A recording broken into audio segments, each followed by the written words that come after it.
If you're a maintenance manager, you probably see parts cleaning as just a cost, a necessary evil you have to budget for. But what if we flip that on its head? What if you started seeing it as a strategic process that could unlock some serious gains in efficiency, safety, and yeah, your bottom line? In this explainer, we're going to walk through a framework to do just that. Let's get into it. So I want you to think about your own facility right now. Is your cleaning process actually an asset? Is it adding value? Or could it be a hidden liability? Secretly costing you way more than you think in ways that never show up on an invoice. Let's figure that out. First things first, we've got to understand the real cost of cleaning, because I promise you it's a whole lot more than just the price of the chemicals you're buying. It's time to pull back the curtain and see what you're really spending. And this is where it gets kind of crazy. Think about this. Some open-top degreasers can lose up to 60% of their solvent just to evaporation. Poof, gone. Then you've got the mountain of paperwork for regulatory reporting, the very real risks to your workers' health, and the long-term liability for any hazardous waste you create. All of that is a direct hit to your efficiency and your budget. And speaking of regulations, does this look familiar? It's a total alphabet soup of compliance, right? Just trying to keep up with all of this is a massive drain on time and a huge operational risk. A smarter cleaning strategy helps you cut right through this complexity. Okay, so keeping all those costs and headaches in mind, it's time to ask the biggest and honestly the most overlooked question of them all. This is step one, and it's the most important one. Here it is. This is your playbook. It's a simple, 5-step framework that you can apply to literally any cleaning job in your plant. We start by challenging the status quo, and then we get right down into the details, like understanding the science, testing on your actual parts, and then finally picking the smartest, most cost-effective solution. And this really gets to the heart of it. Before you spend a single second trying to figure out how to clean better, you have to justify why you're cleaning in the first place. Every single cleaning step has to prove its worth. Now this is where it gets fun and you can get really creative. What if you could get rid of a cleaning step just by moving two machines a little closer? Or, how cool is this? What if you use the final transmission fluid to clean the transmission case? That would eliminate an entire cleaning process and waste stream. These are the kinds of clever wins we're looking for. All right, so let's say you've done your homework, and yep, cleaning is absolutely necessary. Now you have to decide how. And generally, your options are going to fall into two big buckets: mechanical and chemical.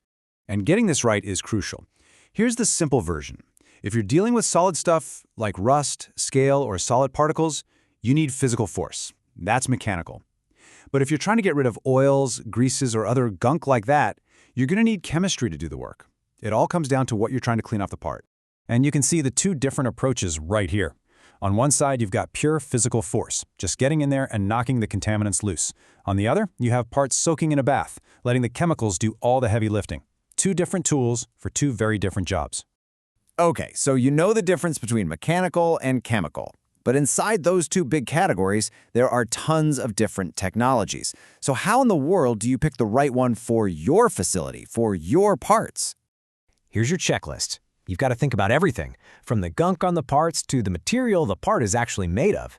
But, and this is a big one, don't forget about the ripple effects. Is this new process going to be an energy hog? Is it going to create a whole new waste stream you have to deal with? It's not just about the price tag on the machine, it's about the total cost to your entire operation. Let's make this real. Take CO2 pellet cleaning, you might know it as dry ice blasting. The advantages are awesome, right? It's non-abrasive, creates zero secondary waste, it's fantastic. But on the flip side, the equipment is expensive, it is super loud, and you need a serious compressed air system to run it. You have to weigh these pros and cons for your specific situation. But when is the right choice? Boy, the results can be just incredible.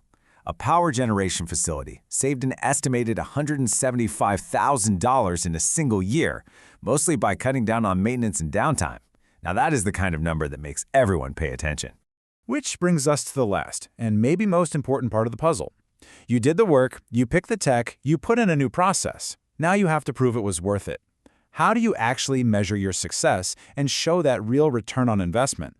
The answer is data. You've got to track the numbers that matter, your key performance indicators. Look at your reject rate. One company took theirs from over 5% down to less than 1%. Track how much solvent waste you're creating and measure the pure efficiency wins, like cutting maintenance downtime from 36 hours all the way down to just 8. And here is a perfect, beautiful example of how cleaning directly impacts quality. In one case, a better brushing process resulted in a massive 94% drop in welding defects down the line. That's how you prove that smart cleaning isn't a cost center, it's a quality driver. So, I'll leave you with a challenge. Now that you have this framework, what's the one cleaning process in your facility that you are going to take a hard look at tomorrow? I guarantee you, there are some major savings and big improvements just sitting there waiting for you to find them.